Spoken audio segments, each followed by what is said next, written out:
Hey everybody, and welcome to our early comics preview video. I'm Andy. I'm Matt. And we're here with Infinity Flux Comics out of Chattanooga, Tennessee. And this is our show where we're going to be showing off some of the best books that are coming out this week. So we've got a lot of really cool number ones. We've got some continuations of stories, but stuff we think you will definitely want to know about before you head into your local comic book store, or whether it be ours or a different one, or you go onto our website, infinityflux.net, and order your comics there. So many options. So many ways to get awesome comics. Yeah. To get awesome comics. So, with no further ado, let's talk about some comics. Yeah. That's what we're here to do. That's what we're here to do. And we're going to start with The Flash #1. This is the brand new Flash series written by Cy Spurrier, art by Mike Deodato Jr. Just a whole new, we just, Flash 800 came out a couple months ago. Then we had Night Terrors, and now we are in this new run. No pun intended. You can't avoid Flash puns. Right, yeah, exactly. So in this, the whole crux of this story is that there's something wrong with the Speed Force. It's glitching out, right? Max Mercury notices it when he is training with Bart. He sees something weird in the Speed Force. Reality around Wally just kind of keeps glitching for a second. Like he'll be there just normal, but the world around him will kind of glitch out into some weird thing just for a minute. But it's funny because Wally's like, this is probably one of those weird Speed Force things. It'll work itself out or whatever. Yeah, he's not too worried about it. But meanwhile, Mr. Terrific is working with somebody, and we don't know who it is yet. We don't see their face. We see like part of their hand and part of their this part. He's working with somebody who says that the glitch in the Speed Force, I guess they notice it too. They say the glitch in the Speed Force is going to cause reality to implode. And half-jokingly suggests that they should kill all the speedsters to have any hope of stopping it. And they do also say they both agree, this mysterious person and Mr. Terrific agree, that they shouldn't tell Wally about it, because Wally works for Mr. Terrific. That was established a while ago. So they say, let's not tell Wally about it. But Wally also thinks to himself, I'm not going to tell Mr. Terrific about this. So they both realize that something's going on, but they both aren't talking to each other about it. There's also some other things going on in this book too. There's, Linda. We see, she just had their baby. She's having a tough time at home because now that she's had the baby, she no longer has her speed powers. But everybody else does. Wally and the kids, they still do. But she's at home, raising a newborn, and she feels like the world is kind of, passing her by, and she's like, maybe I should write a few stories for the paper or something like that, just to get out of there, just to get out of the house and do something. So she's sort of struggling with that whole thing. There's also something weird going on with Jai at school. Don't really quite know. He finds himself down in the boiler room talking to somebody. We don't really know who. And Ira goes down there to sort of see what's going on with him. So there's something there as well. And also Grodd and his army, they keep popping up in all these different places, trapping people in these stasis bubbles. And I don't know if that's going to play a larger part into the story, or if that was just something to keep Wally on his toes while this other thing's going on. I'm not really sure on that part yet. So just a whole lot of different moving parts to this brand new. A lot of questions are raised. There's a lot of questions in this book. We don't really. None of them are answered. Obviously, that's why you have to continue reading the story. But if you are looking for a jumping on point for Flash, if you're a fan of Wally, this may very well be a great book for you to pick up. So we have our A cover right there by Mr. Mike Deodato Jr. And we have a bunch of variants for this one as well. We have, this is the Deodato Jr. variant as well, with Mirror Master, who is not in this book. Sir, not appearing in this picture. Right. Not, and at least he's not in this issue anyway. We have the very cool, my favorite, Dan Mora cover. I love that. Is there a chance that person that Mr. Terrific was talking to could be Mirror Master? Actually, maybe. Okay. Oh, I haven't read it, so this is me just wildly speculating. It's possible, but we don't know for sure. We also have another one of these Artist Spotlight Rose Besh covers featuring cute little Wally right there. I guess maybe that could be Barry since he doesn't have the white eyes, but the Flash nonetheless. Here is the blank sketch cover. And we also have this very awesome foil Raja cover. It's all foil all the time. Never stops being Never foil. stops being foil. We have a 1 in 25 Rossmo variant that we're selling for $15. And then we have a 1 in 50 Heron variant that we're selling for $40. Very cool. And keeping with the DC train, also the number one train, I've got Power Girl number one. So this is written by Leah Williams and the artist by Eduardo Pansica. And I really enjoyed this. I'll just start off by saying I really like this. This kind of follows up from some story beats that were in the backup stories of Action Comics, where you see Power Girl with Omen. But you don't have to have read those to really know what's going on. Good. That just kind of sets up a few little, like, why does Omen and Power Girl know each other? Right. And this, they just tell you who they are right away. So this is really cool because Power Girl has always kind of struggled with her place in the super family. You know, she's Supergirl, but from another Earth. That same story happened. She got rocketed to Earth, but then that Earth got destroyed. Right. And so she's in this one. So she's been through a lot, and she's never quite felt like she's kind of a part of this world and a part of this family. Well, that is changing now, where she is finally fitting in a little bit better. I think mostly because of the stuff that's happened in Action Comics, where they've kind of brought her in to be a supporting character when the whole family gets together. Um, but also, she has adopted a new name, where her name is Paige, and it's because Omen kept calling her PG and Right. all the Yeah. Princess PG and all this stuff, and it kind of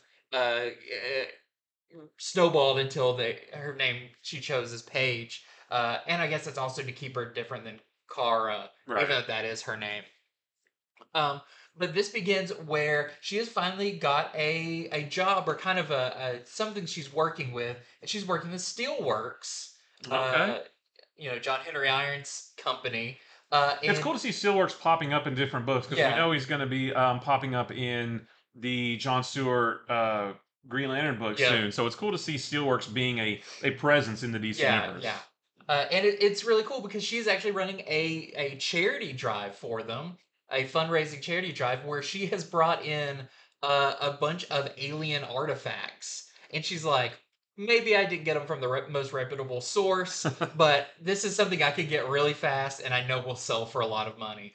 Well, of course, you know, she's not in her Power Girl costume. She's got her secret identity now. But when you have all that alien tech, you're gonna get attacked by somebody. Right. And that is where we get our first appearance of a new character called Amalak, who kind of just looks like a generic space villain, someone that you could see like Green Lantern putting behind bars or something like that.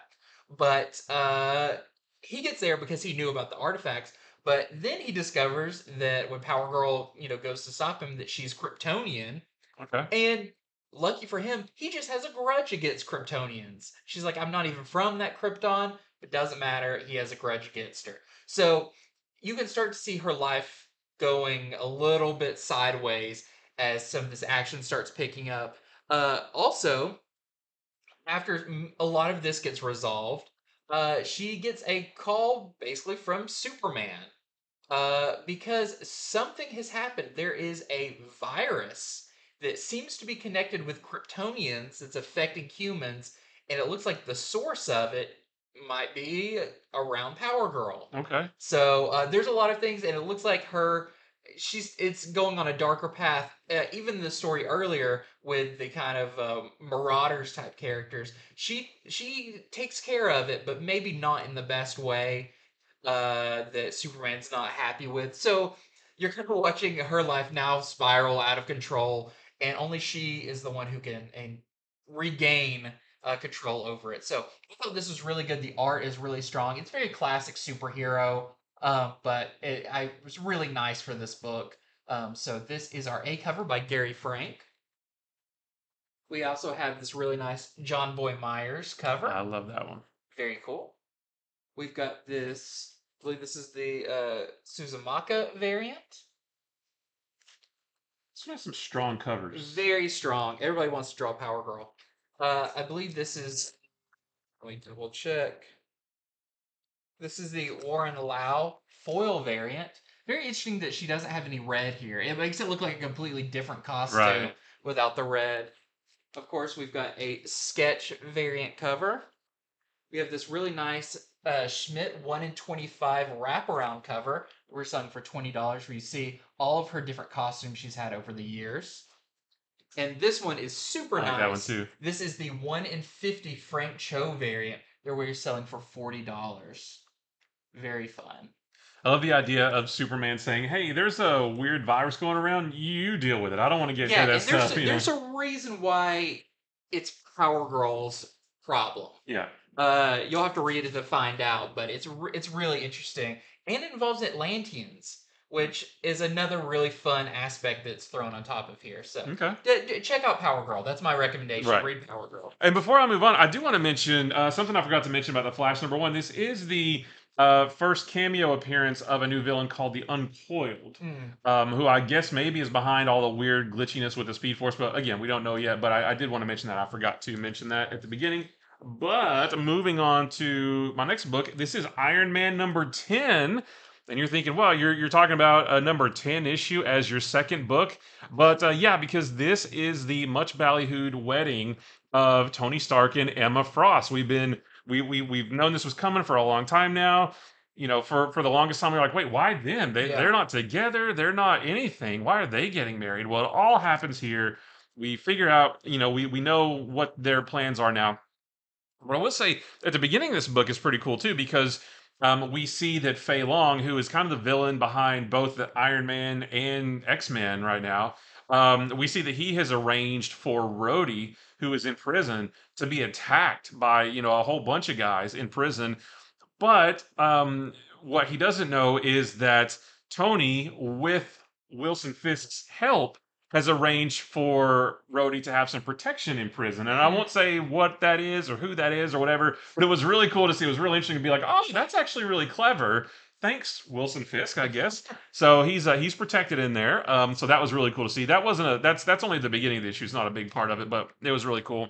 Then what we do see in this issue is kind of the same scene that we saw in X-Men #26, where Tony is talking to Emma, who is disguised as Hazel. She goes to take off the ring, and Tony's like, "No, don't do that."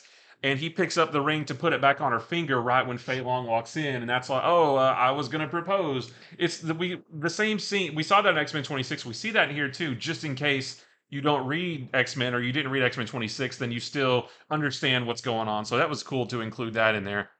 Um, and there's a part too where once they, I guess, make the announcement in the Hellfire Club and everybody's congratulating him, Emma makes all these snide little quiet comments to herself, and she's like, "Oh, I think I would have rather died at the Hellfire Gala now," like things like that. It's really fun. But then they go off to Vegas to get married. Because she even says like, "Oh, it's not going to happen for a really long time." Dot dot dot. And Tony says, "We're going to Vegas," but they do that for a reason. And I don't want to say too much more because it was really interesting reading what's really going on. But I will say that the marriage is basically a trap for Fei Long, and it's one that he falls for.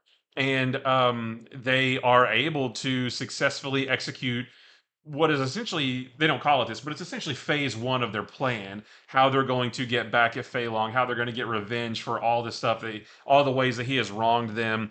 And I based on what they do, I think that's going to set up a really interesting like phase two of their plan, if you will. They do get married in this, but it's not like a big hubbub like this right Yeah, here. this is the most. I love the covers for these two issues, but they're the most misleading Yeah, covers. yeah, and like I said, I won't spoil anything, but I will tell you this: it's not a big event like this, but they do get married. So you have to read to find out what all that means and what their plans are and how it all goes. But it was really good. Like they pulled it off. Like I was like that makes sense.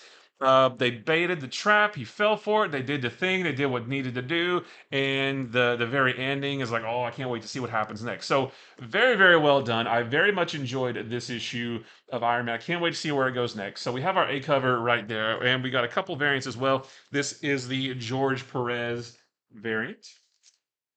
This is the connecting the with all the armors variant. And then this is the Hetrick variant. This is the we saw this in the big wedding. These people, they're not there. They don't But show up. that's the homage to Spider-Man. Oh, that is right? that's right. That is an homage to the Amazing Spider-Man Annual 21, I think. So, Yeah. do you think that Tony and Emma will actually fall in love, a la The Proposal with Ryan Reynolds? I I do not think that at all. Okay.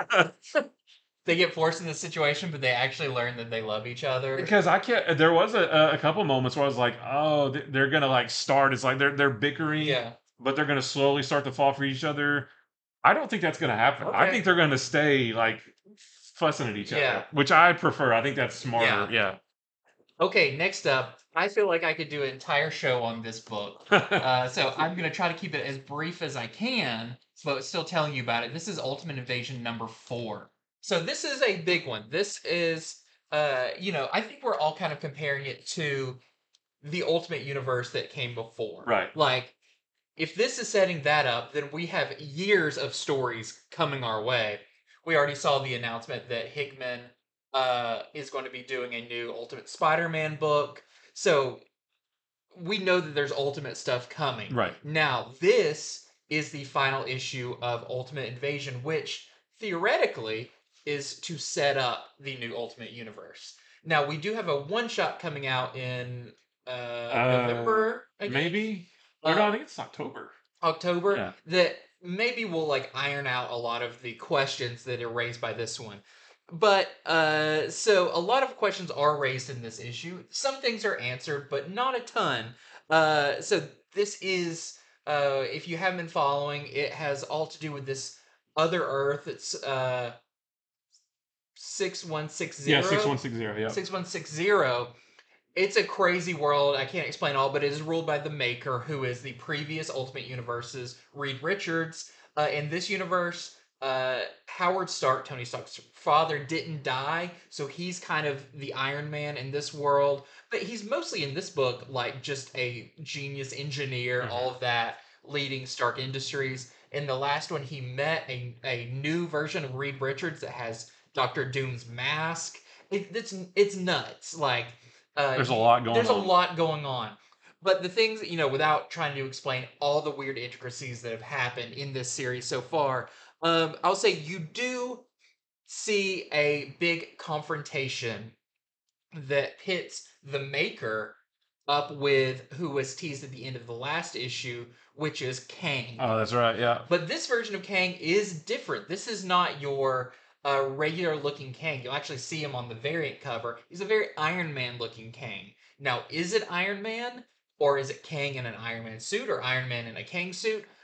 I'll say it's not completely explained. You do get a pretty strong idea of who this is, but that's still left up that I think we're going to learn later.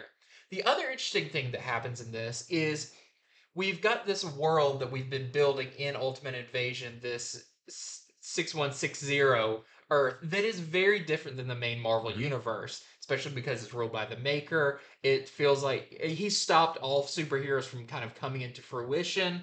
The interesting thing about this is that is not, erased over. That is not done away with by the end of this. That seems like that is going to remain a part of this story. Maybe not this universe, maybe not this timeline, whatever, but those characters are still around. The other things you do learn in this is, I'll say, where and when the new Ultimate Universe starts. Now, I don't remember if the previous Ultimate Universe had like that's the moment that, like, we'll say time diverged into the Ultimate Universe. There was nothing. It just started. Yeah. Ultimate Spider-Man #1. Boom. There you go. That's all it was. You see in this, like, maybe what has happened normal in the Marvel Universe, and then where our story or our Ultimate Universe kind of, it steps in line with that Marvel Universe. And we don't know what's going to happen from then, but there's a final page reveal that you get a very distinct idea of what has happened and what will happen in this new Ultimate Universe. So a lot of really interesting moving parts in this. And I don't know if it's going to be a real world timeline, but there is something hinted at that will happen in 2 years. Okay. that I don't know if that's going to be 2 years in our time or in their time. right. I don't Okay. know which is going to be, but something will emerge, Wow. and they don't know what its form it will take. So that's just kind of that's why part of me is like, how is this going to be? In 2 actual years in the Ultimate books, something's going to happen. I don't know. But I recommend reading Ultimate Invasion. Definitely read all of them. This issue will make no sense if you haven't been reading it. But I do think it's really good. It's really, it's Hickman. It almost reads like poetry sometimes. But it is setting up something that I'm very excited about, which is a new Ultimate Universe. So that is Ultimate Invasion #4. And you'll see on this variant cover what I mean by this other Kang. I love this one. This is the Francis Manipul variant. And yeah, very Iron Man.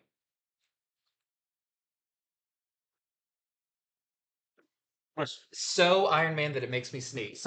And then we also have this 1 in 25 Lionel U variant. We're selling for $10 with that Earth 6160 pacifist Hulk. Yeah, kind of. is he like a monk or something? He's like a monk. Just read the book to get all Yeah. the info. This doesn't happen though, but it's a cool cover. It's funny because there's so many questions with that book, and then you're sitting here explaining it, not wanting to spoil anything, so it sounds even twice as vague than the book actually is. But it's you're just like, what? What is going on? Yeah. Just read it. Yeah, and I'll say you don't get all the answers. You get some, but I'm really looking forward to that next one shot issue Yeah. because it looks like maybe it jumps forward in time a little bit. Yeah. And maybe we learn a little bit more of the foundations of this Right. Ultimate Universe. Well, so switching gears, we have a new one shot from Boom Studios. This is under the Stuff of Nightmares, I guess title R.L. Stein's Stuff of Nightmares. This one is called Red Murder. And this one was really, perfect. Everything, a lot of spooky books coming out for spooky season, which I'm really excited for. I love horror comics. It's probably my second favorite genre after superheroes. Is I love horror comics. So in this one is about a guy named Alex Osaka. He's a comic creator who 20 years ago created this horror comic called Red Murder, and the comic blew up. It became like the #1 horror comic. It spawned a franchise of movies that became like the most popular horror movie franchise, toys and things like that, all based on this one comic. And it's a little bit meta because he's like, well, that was work for hire. So he goes on a podcast and this, he's like, I actually didn't retain the rights to any of that, so I didn't get to see any of the money from all of that stuff. And this all takes place over a weekend at a big horror convention. I can't remember the name, but HorrorCon, I think. Um, but yeah, so and there's a lot of people there celebrating. It is the 20th anniversary of Red Murder, the comic, and like I said, the movies and all that stuff. Um, but while they're at this convention, there are murders that start to happen that mirror what happens in the comics and the movies. And in the comics and the movies is about a guy who he gets doused with like infected blood, and he kind of gets a bloodlust where he like thirsts for blood all the time, so he kills people and drinks their blood. That's what happens in the comic. In this comic, that's the story. That's what the comic creator came up with. Well, at this horror convention over this weekend, murders start to happen where that exact thing happens. And of course, there's a lot of cosplay there, so a lot of people dressing up as the killer. So you don't know. So you don't really know who it is. The actor who plays the murderer in the movies, he's there doing signatures and stuff. And it's very, what was it, World's Finest Teen Titans, where it was like they kind of nailed the Yeah. convention scene. They did this too, like, oh, his autograph is $200 and it's $250 if you want to have a short conversation with him, but he's only here for such and such. So he's dressed up as the murderer as well, and there's just a lot of murder going on at this horror convention. And like I said, it's a one shot, so the whole thing gets wrapped up by the time you get to it. You see who's really behind it all, what's really going on. And obviously, I'm not going to tell you, but it was just a really fun one shot. Just you can pick it up, read it, and be done with it. A nice spooky book for getting close to spooky season. So I recommend this one. I love stuff like this. You know, you just, and it's not even real. It's nothing too cerebral or anything like that. It's just a fun, simple, spooky, enjoyable book. So I recommend this if those are the kind of stories you like. So this is our A cover right here. This is by Matina. No, not Matina.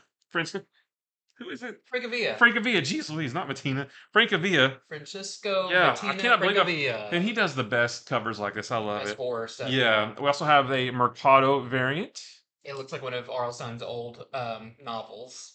Oh, it does, That's right. kind of the format of those. Yeah. And then we also have the Virgin Francavilla cover right there. Very cool. We have a 1 in 5 Kaplan variant that we're selling for $10, and that is your I don't remember his name, but the Nightmare Keeper. I think that's like the host Like of the Crypt Keeper. kind of like the Crypt Keeper. Yeah. So that's very cool. And then we have the 1 per store variant that we are selling for $20. I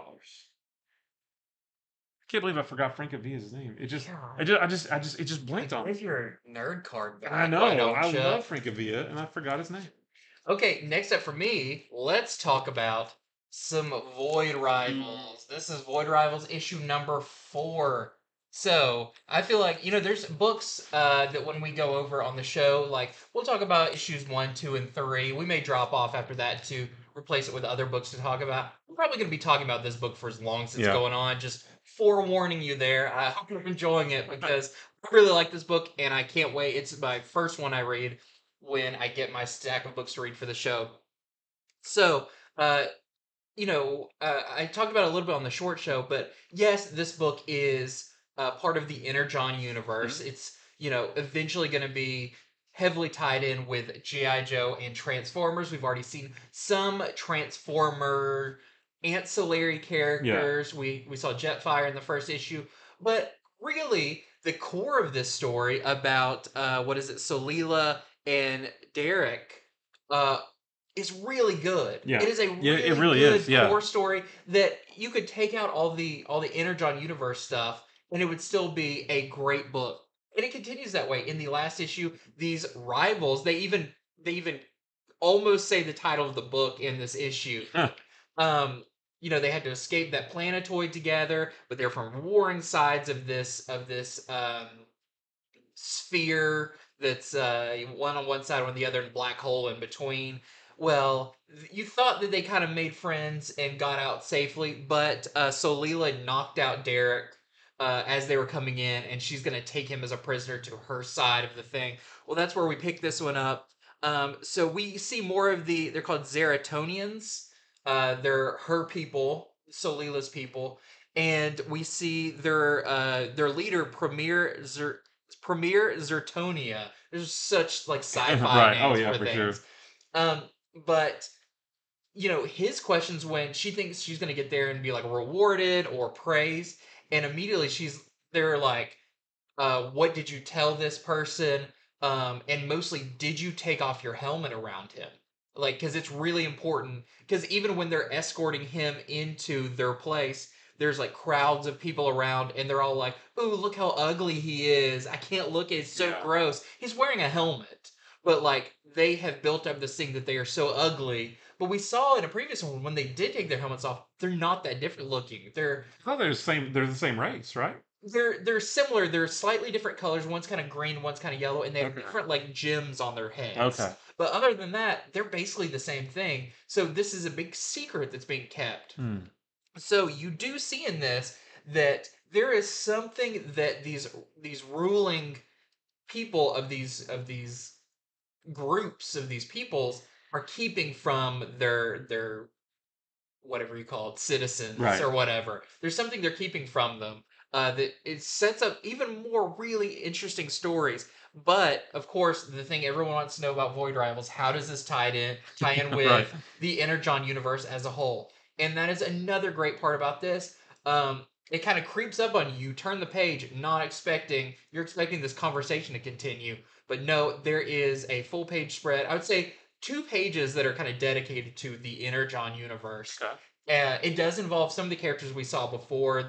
I can't remember what he's called, but the mole guy from Transformers. Oh, right. Yeah, I don't remember his name. And the, what are they called? The Quintessence.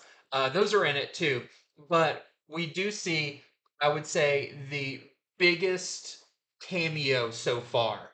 Bigger than those characters, bigger than Jetfire. We see the biggest one so far, and one I would say one of my favorite characters maybe makes an appearance. So you'll have to read it to find out.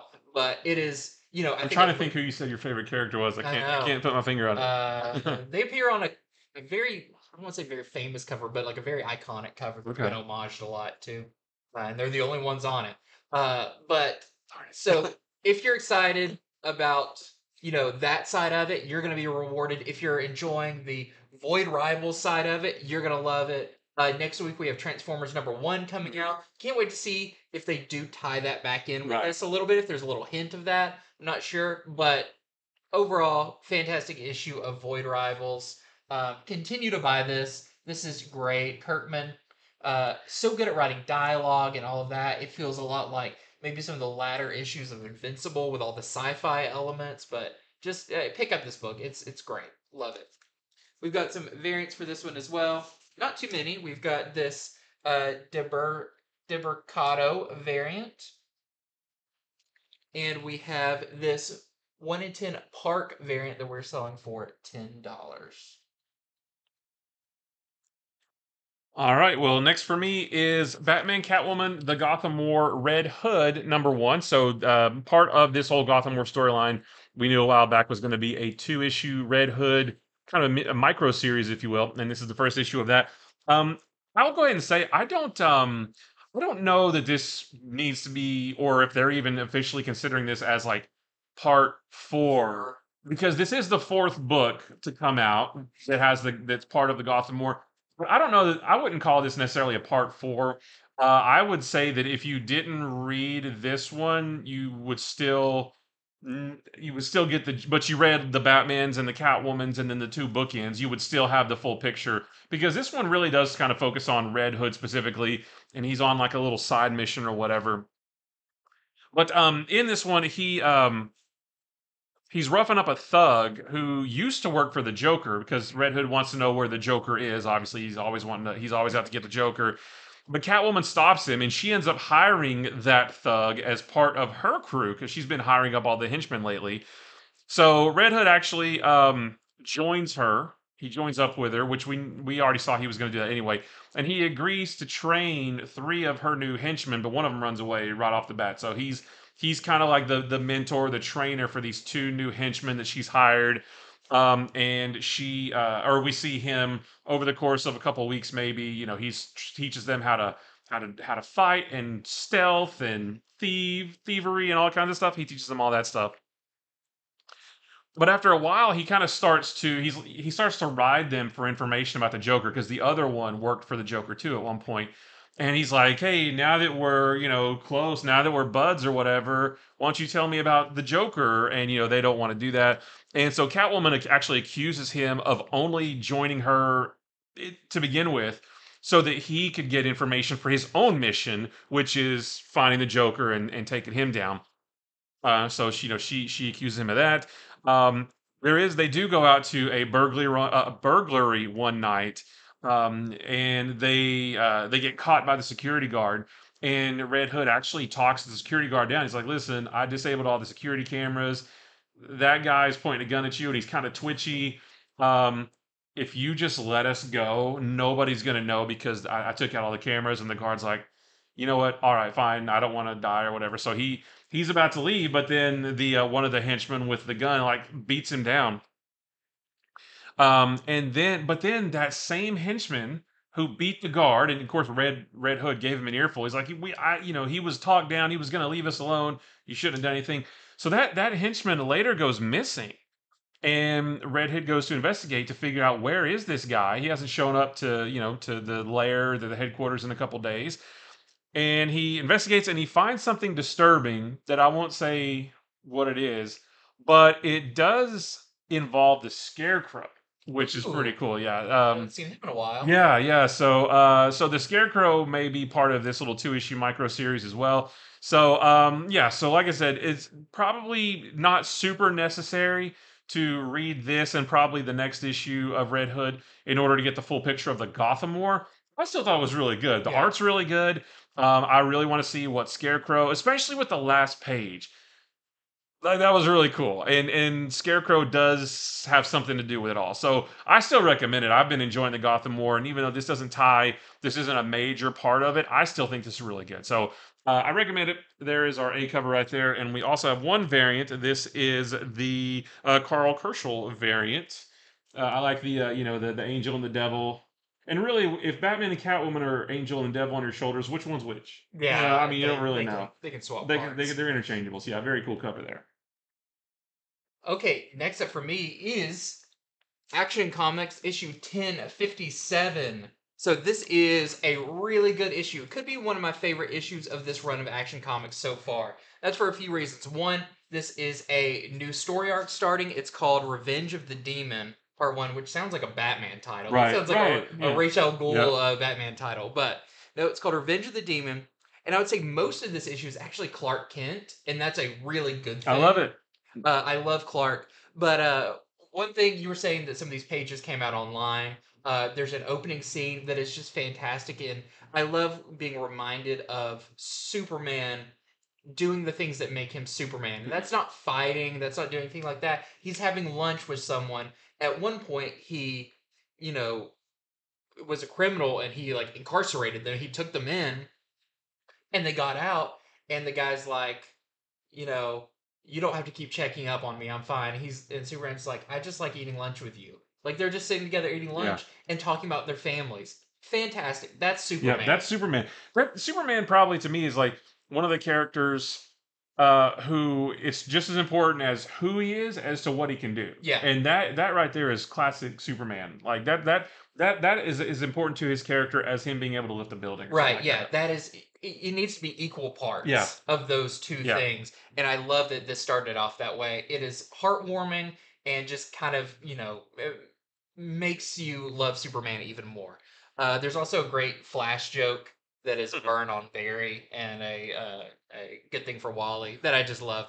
But what's actually happening on this, Superman gets a call that there's been this group that's been through a lot of this called the Blue Earth Movement. Mhm. And they're some people call them terrorists, some people call them kind of revolutionaries or whatever, but their whole thing is they don't want aliens on the planet, especially like Superman and stuff. Too much power, too much everything like that.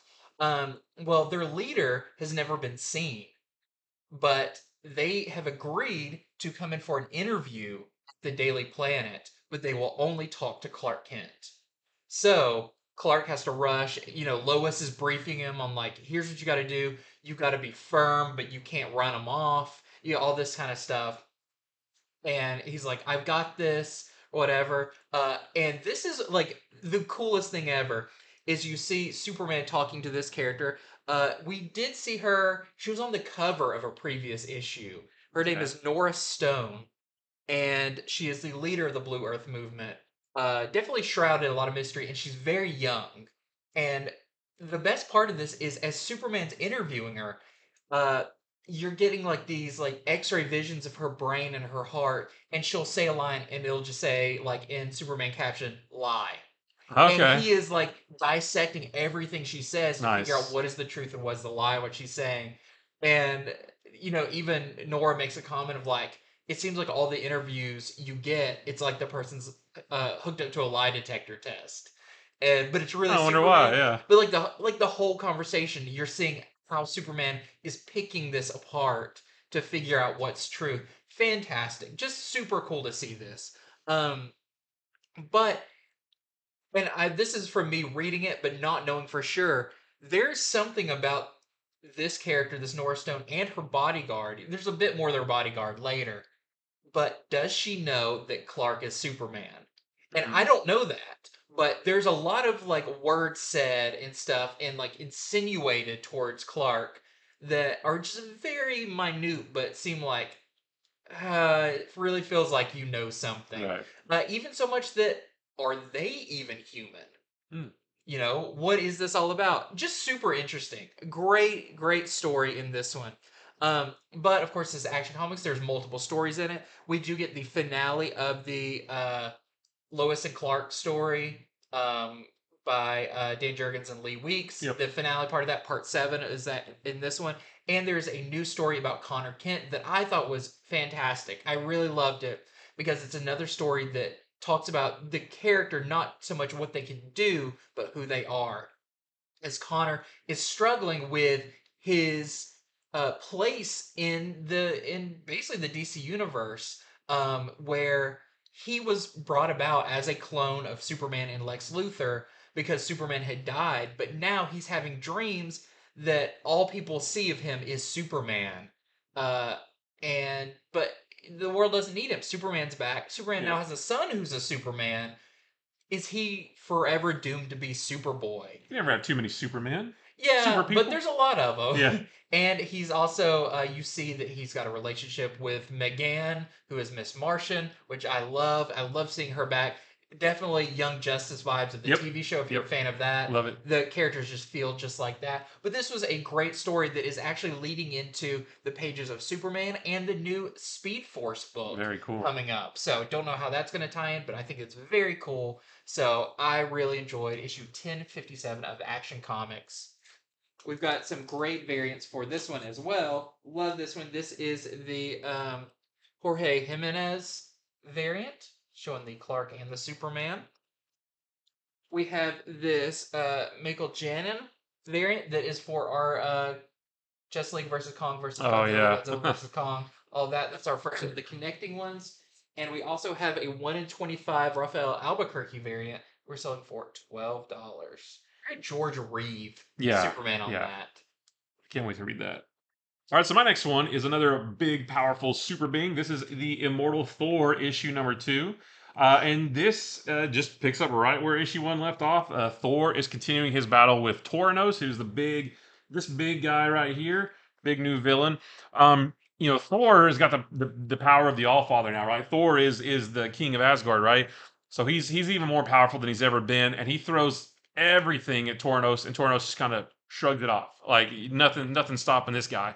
So then Thor summons on what's called the All Power, which is like it's like Thor going Super Saiyan, basically, right? He's summoning like the full power of Odin, the All Power. And he throws that at Tauros as well, but he says that with the all power also comes the all sleep, the Odin sleep, basically, is what it is. And he's like, the more power I use, the longer I'm going to end up sleeping, that kind of thing. So he is able to stay conscious long enough to, I'll say, to fend off Tauros for the time being. I won't say what he does, but he is able to not even really defeat him, but he's able to just do something with him for a while to get him off Earth and that kind of thing. He's also able to do something because in the last issue there was a big eye-opening moment for me. It was a big double-page spread of Tauros throwing lightning at the Statue of Liberty, and it just explodes or crumbles apart. And there was all this other damage to the city as well. Thor is able to do something about all the destruction. I won't say what that is either, although it's pretty cool. But he is able to help with all that. But then he realizes, I am super. I mean, it sounds silly to say, oh, he's really tired, he's going to go to sleep. But I mean, it's more mystical than that. He uses this extreme power, but that power has a cost. And he says, I know that Tauros is going to come back soon, and I'm starting to get pretty weak. I need to get out of here so that he doesn't come back to Earth and threaten more people. I got to go to a place that's devoid of life.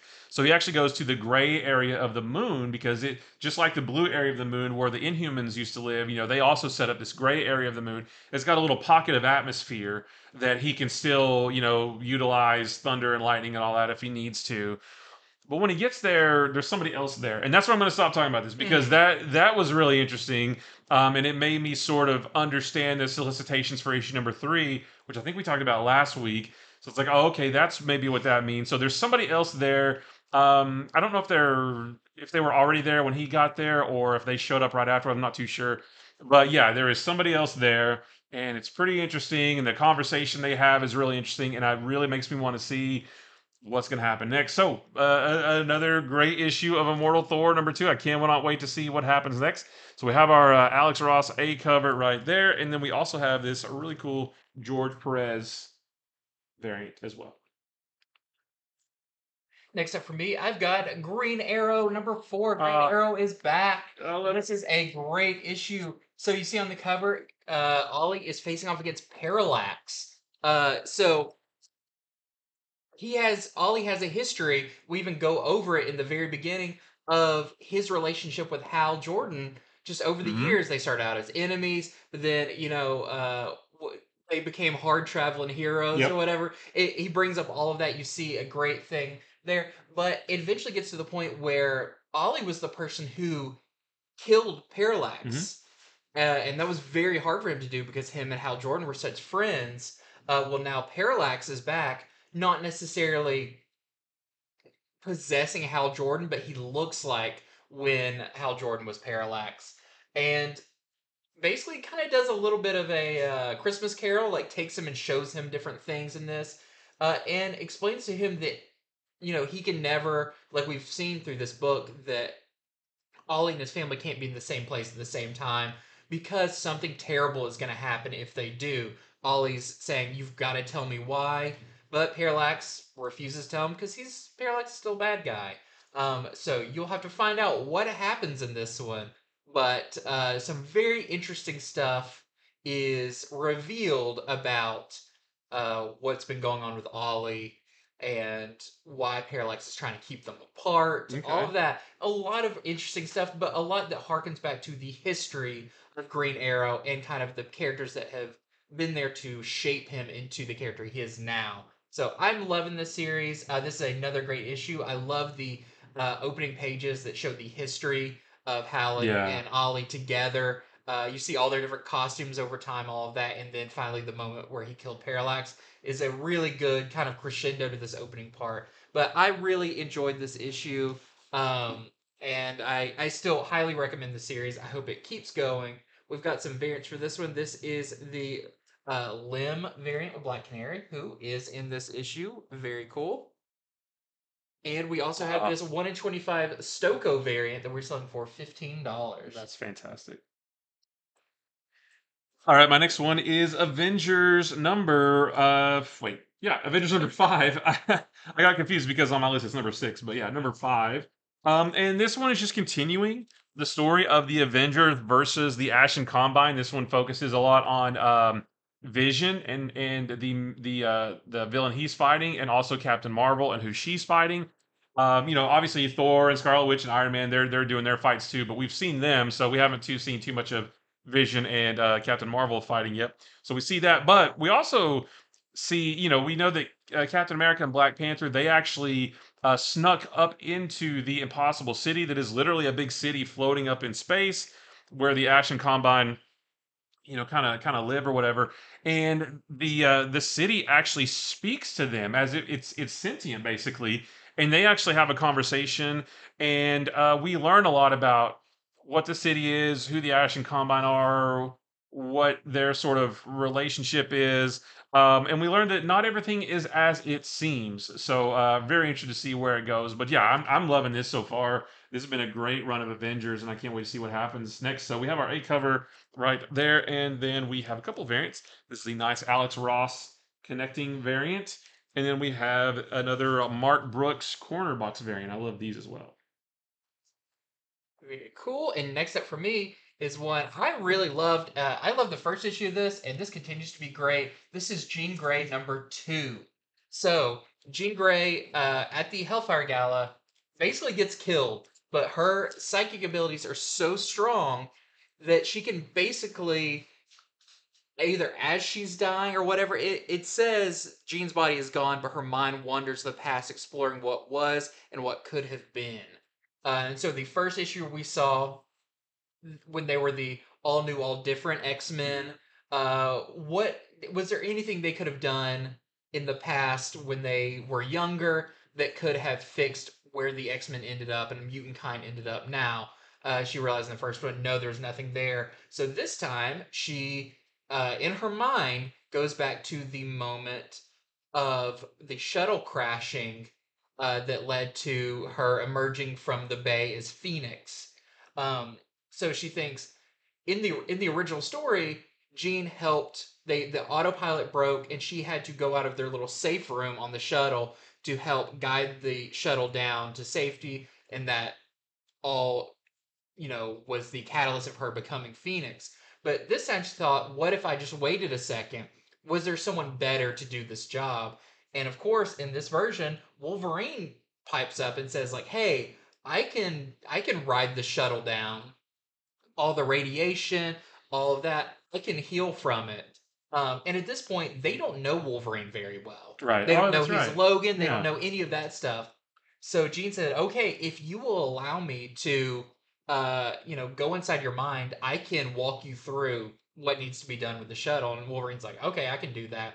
So this is where Jean learns all about Wolverine, that he was Logan.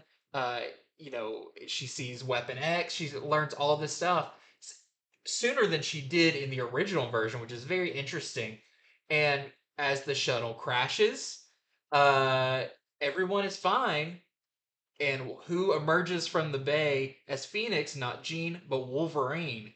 So this it's kind of a what if, but in continuity of Jean thinking about what could Right. have happened. It's awesome. I won't say, you see on the cover that it looks like Cyclops has the Phoenix Force.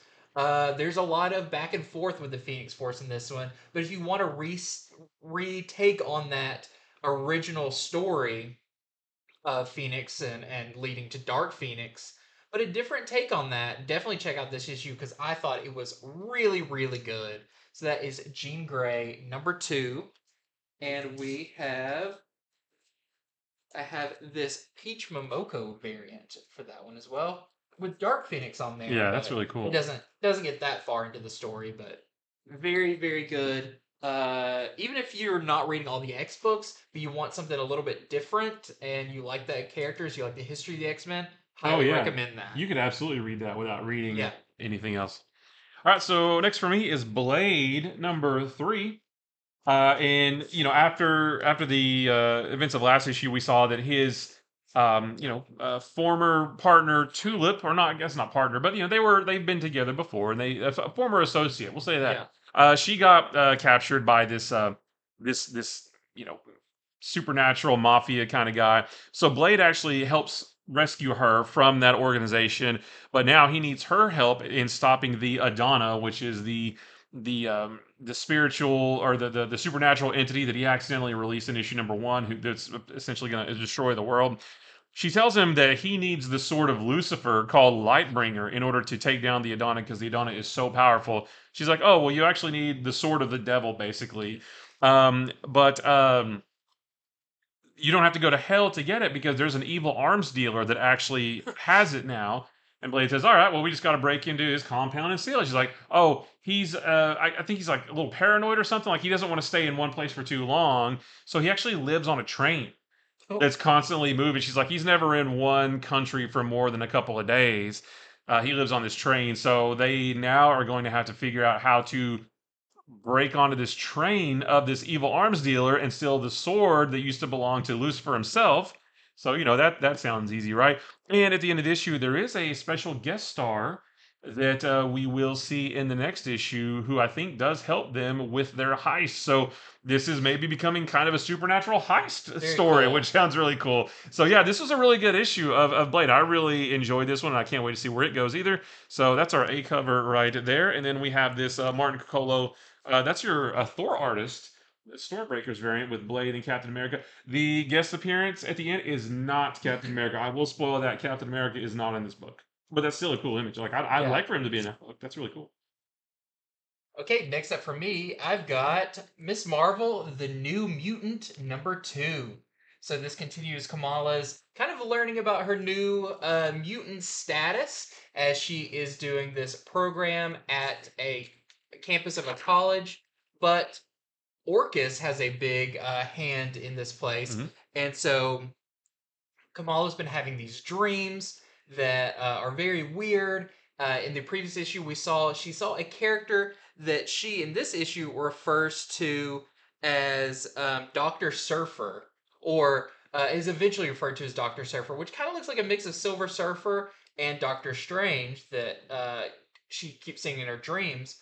But you know, she's too busy to worry about that too much because all of the stuff on campus is really like pro Orcus and against mutants, and she's kind of trying to figure out how to deal with this. She tried to stop some fighting in the previous issue, by putting on her X-Men suit because she thought, hey, it's going to be good if people see, an X-Men standing Right. up for people, but it did not go well. And in this time, she has to have a little firm talking to by Emma Frost about the do's and don'ts of now being a mutant that are very interesting.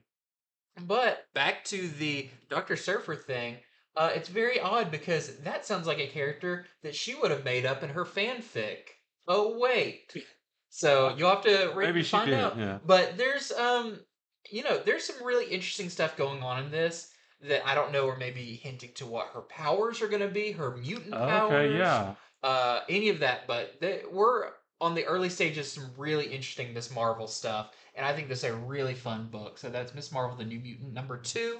We've got some great variants for this one, starting with this Rosenberg team homage I variant. love that one. Like, what if she was in that original Yeah. X-Men team? We have this Amy Reeder homage variant. And we have this 1 in 10 McKelvey design variant, where you can see her new X duds that we're selling for $10. My next one is Detective Comics number 1074. This is just a continuation of the Gotham Nocturne There with a storyline. lot of Yeah. passion. Gotham. The Gotham Nocturne storyline. At the very end of the last issue, we saw Batman was fighting with shoot, I can't remember his name, but he got like some gas, like he inhaled some like poison gas, whatever, and it basically poisoned his mind. And so that's what this story is about. Is Batman's mind is poisoned, and so he's basically the whole issue. He's having to face his own internal demons, but the GCPD is also on his tail because he's going somewhere in the city and he's mowing down everybody that gets in his path. So just if you've been reading the Gotham Nocturne storyline, this is just the next part. Be sure not to miss that. We have our A cover right there, and then we have a few. Oh, this is our Janin Justice League King Kong Godzilla connecting variant. We also have our Mike Perkins variant. That's very mysterious. And then we have this is the Kelly Jones. Oh, Kelly Jones That's pretty variant. That cool. is for I love that. That's really nice. And next up for me is another book that is one of my favorites. If not, it's close to being my favorite book Oh coming yeah, it's out. great. Is Conan the Barbarian. This is issue #3. So Jim Zub and De La Tour continue just knocking it out of the park as we continue this very classic feeling Conan story where they were following these kind of undead soldiers, Right. Conan and Brissa, the Pict that he's been working with. They followed them to see where's this creepy army of the dead heading, and they ended up at this dark tower in the previous issue. In this one, they delve into this dark tower, and the best description of it is Temple of Doom, Indiana Jones and the Temple of Doom. Once you read it, you'll see there's a lot of similar ideas in it. But it's just really, really cool. There's a ton of action in it. There's so many of those moments that are like so Conan, where he does something and basically the caption's like, how did he do it? Because he's Conan. Yeah. And it's Like like, yeah, that's good enough that's explanation for so me. Conan, am I right? At one point, he makes like a leap across a chasm, and it's like, no mere man could do this. But he has the grip of a panther, and because he's Conan and stuff. And the whole time, like, you're just reading it because you know Conan's going to come out on top. Oh You yeah. just want to see all the cool stuff he Yeah. does along the way. But it's still not the end of this story arc. I still think there's an issue or two left in it, but some big stuff happens in it. So just read Conan. Everyone read Yeah, Conan. it's This is great. on my must-read Hmm. list. So there is our A cover by Braithwaite. We also have this sketch Braithwaite cover. We've also got, I love this Yeah. cover. It looks like you just pulled this out of your Conan Marvel back Yeah. issues. This is the De La Tour Yeah. variant. That's the one I pre-ordered. This doesn't happen. He does not fight a giant snake thing, but who cares? Yeah. It's a great cover. He will at some point. He will. That's to come. We also have this Patrick Zurcher variant. And I did want to mention, if you missed out on issue #2, there is a second printing Oh, okay. of issue number 2 out with another fantastic cover. So don't miss out on all the Conan goodness because it's some of the best comics on the Yeah, it's stands. fantastic. It's one of my most anticipated every time it comes Yeah. out. All right, so next for me is Moon Knight, City of the Dead, number 3, continuing this miniseries. And in this one, this one's a big fight. Moon Knight and Scarlet Scarab, they take on the Jackal Knight, who we learned who that was last issue. So they fight the Jackal Knight, but they also fight a whole host of other villains that Moon Knight has killed in the past, and now they're in the City of the Dead. So it's just a big old brawl as they continue their search for Kal-El. Maybe they find him, maybe they don't. I'm not going to tell you, but still super interesting. So that's our A cover right there, and we have this EM is it Gist or Gist cover? I think it's just. Gist, yeah, with Moon Knight and Scarlet Scarab. Okay, I'm gonna do a rapid fire Star Wars helping for you. First off, we have Dr. Aphra, issue 36. A really good issue, but it continues the Dark Droid storyline. So if you've been reading that, not a great jumping on point for Dr. Aphra, but a good issue nonetheless. We've got a variant for that. This is the Casanovas connecting variant. And I love this one. Hopefully, this has way more fans now than ever. This is the just Ahsoka Clone Wars 15th anniversary variant with Morai on there. Yeah, the owl-like creature, very cool. And there is this Return of the Jedi variant, very cool. We're up to 35 of 40, Ooh, so getting near the end. Getting close to the end. Next up, we have Star Wars Hyperspace Stories number 9. This is a very anticipated issue because it sees the return of Quinlan Voss, who is a expanded universe or Legends character, very popular that originated in. Actually, he has a cameo in Episode 1 in the background, and they took that and went off and made a very popular kind of rebellious Jedi character. But I guess he's not a Legends character anymore, right? No, but most of his story, he's just in the background of Tatooine sitting on a chair. Okay. And they're like, that's a cool character. But also Cad Bane, just cool showdown fight, getting those. But I did want to mention, so we talked about the next issue is the first appearance of the Bad Batch in comics. But one of them actually appears in here in kind of, I would say, cameo of Wrecker from the Bad Batch is in this. So, if you're looking for all the first appearances, there's that, plus a great issue. And we've got the Carrie Nord cover for that one. And then lastly, I've got Mandalorian issue number 4. This covers the episode The Siege from season 2, episode 4. And if you don't remember that one, it's where Grogu goes to school and steals those cookies from that other kid. Yeah. This is the best part, is little Grogu in school. But we've got some great covers for this. A Daniel Warren Johnson variant. Put him on a Star Wars book or a miniseries or something, please. Put him on Marvel. anything. Put him on everything. Yeah, put him on everything. Yeah. I'll take that too. But great cover there. And another reminder, we've got this concept art variant with Grogu and what ends up being like little like teal Oreos in the show. Yeah. Just delightful. And last up for me is Death of the Venomverse number 5. This is the last issue of this The miniseries. death of that miniseries. It is. It really is. And I can't say too much about this without spoiling it, but this is the final battle between Carnage and everyone. And the ending was very, very surprising. Like, I did not expect the ending that happened. So It's a clickbait. You won't believe. You won't believe this ending. The number 6 will shock you. Well, then why isn't it number 1 if it's going to show shocking? But yeah, I can't tell you the end. But yeah, big old symbiote on symbiote action, Carnage versus Null versus everybody, and yeah, crazy ending. So that's our A cover right there. And then we have our Ryan Stegman, the other variant. They're still going strong with That's the these. Spider Woman from Earth X. Believe so. Yeah. I believe you're right. And then I love it. This is the Venomized Jeff design variant because the only thing that makes Jeff better is a Venomized Jeff. I like the top one where it kind of looks like it splashed on him and Yeah. then You see him turn into the crazy. And then he just evolves bigger and bigger and bigger. And that could definitely be 4 stages of a Pokemon evolution. Oh, it could be. Hey, you know what? We haven't seen Kate Bishop in a long time until right here. So grab this cover just for your Kate Bishop fix. Okay, and lastly for me, I've got Realm of X #2. This was a really good issue. There's not a whole lot to say about it, but a lot of time passes as our X-Men characters who are in this universe, or in this Vanheim realm, continue. So I'll be very interested to see what happens when they eventually come out of it. But yeah, another great issue of Realm of X. If you're enjoying all the X-Men stuff, you love magic and you love that whole crew, a very good issue.